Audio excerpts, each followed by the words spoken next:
జై కాంగ్రెస్. సభకు నమస్కారం. 2 నిమిషాల్లో నేను ముగిస్తా మిత్రులారా. ఈరోజు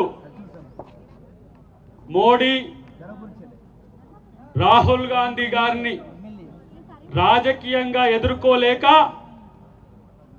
దొంగ కేసులు పెడుతున్నాడు మోడీ. నేనంటున్న మోడీకి, ఏ మోడీ, బీజేపీ మోడీ బ్రిటిషోనికే భయపడని కాంగ్రెస్ రా ఇది, బీజేపీకి ఎట్లా భయపడుతుంది అనుకున్నావు అని చెప్పి ఈరోజు హెచ్చరిస్తున్నా. మోడీ, అమిత్ షా ఒక కేడీలు, ఈ దొంగలు ఇవాళ దేశం కొరకు ప్రాణాలు అర్పించిన కుటుంబం మీద కక్ష కట్టిండు దరిద్రులు. ఈరోజు ఎక్కడ్రా మీ స్వాతంత్ర సంగ్రామంలో మీ పాత్ర? ఇవాళ సెంటు భూమి కూడా లేదు, ఇల్లు కూడా లేని కుటుంబం మీద ఈడీ కేసు పెట్టి ఇవాళ మీరు బెదిరించాలని చూస్తే ఇవాళ గాంధీ కుటుంబానికి మేమందరం కూడా సభ్యులమే. మీరు అందరూ గుర్తుపెట్టుకోండి. నేను అంటున్నా 2029 లాస్ట్ మోడీ నిన్ను తన్ని తరిమేసే రోజులు ముందున్నాయి, గుర్తుపెట్టుకోండి.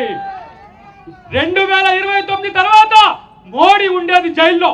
నేను అంటున్నా ఒక మాట, రాఫెల్ డీల్లో నువ్వు అనిల్ అంబానీకి ఇవాళ 45,000 కోట్ల రూపాయల హవాలా చేసినావు. మేము కనుక రేపు అధికారంలోకి వస్తే మేము కేసు పెట్టి నిన్ను జైల్లో పంపలేమా? దొంగతనం చేసింది మీరు, కేడులు మీరు. ఇలా రాహుల్ గాంధీ మీద, అమ్మ సోనియా గాంధీ మీద ఇలా మీరు కుట్రలు పండుతున్నారు. ఒక్క మాట, ఆర్ఎస్ఎస్ ఈ రోజు ఇలాంటి దరిద్రపు కొట్టు నాయకులను ఈ దేశానికి ఇచ్చిందా? ఆర్ఎస్ఎస్ యొక్క విధానం మీద ఈ దేశ ప్రతిపక్ష నాయకుడిని మొత్తం టెర్మినేట్ చేసిన చరిత్ర ఇవాళ బీజేపీకి ఉన్నది. భయపడ్డా రాహుల్ గాంధీ? ఇవాళ ఎవరైతే ద్వేషం పంచుతున్నారో వాళ్ళ బజార్లో ప్రేమ కొట్టును పెట్టిడు రాహుల్ గాంధీ. ఇది కాంగ్రెస్ పార్టీ యొక్క కల్చర్. మేము ప్రేమనిస్తున్నాం, మీరు ద్వేషాన్ని పెంచుతున్నారు. విడగొట్టే మోడీకి తన్ని తరిమి కొట్టే రోజులు మన కాంగ్రెస్ పార్టీ చేస్తుందనే విషయాన్ని గుర్తుపెట్టుకోవాల్సిన అవసరం ఉంది. నేను అంటున్న చివరిగా ఒక్క మాట చెప్తున్నా మిత్రులారా, 45 సంవత్సరాల బీజేపీ, 45 సంవత్సరాల బీజేపీ ఇలా 145 ఏళ్ల పైచిలుకు చరిత్ర ఉన్న కాంగ్రెస్ పార్టీ ఈ దేశానికి స్వాతంత్రం తెచ్చినాం రా. ఒక ప్రజాస్వామ్య ద్రోహి మోడీ ఇలా ఈడీని ఎనిమీ ఆఫ్ ది డెమోక్రసీగా చేసిండు. దేశంలో ఎవరైనా ప్రజాస్వామికవాదులు ప్రశ్నిస్తే వాళ్ళ మీద దాడులకు పురుచుకొలుపుతున్న మోడీని పాతాళంలోకి తొక్కడమే మన లక్ష్యంగా ఉండాలని చెప్పి నేను కాంగ్రెస్ శ్రేణులందరికీ కూడా తెలియజేస్తున్నా. రాహుల్ గాంధీ మీరు కొట్టాడండి. తెలంగాణ కాంగ్రెసే కాదు, యావత్ దేశం మీ వైపు చూస్తున్నది.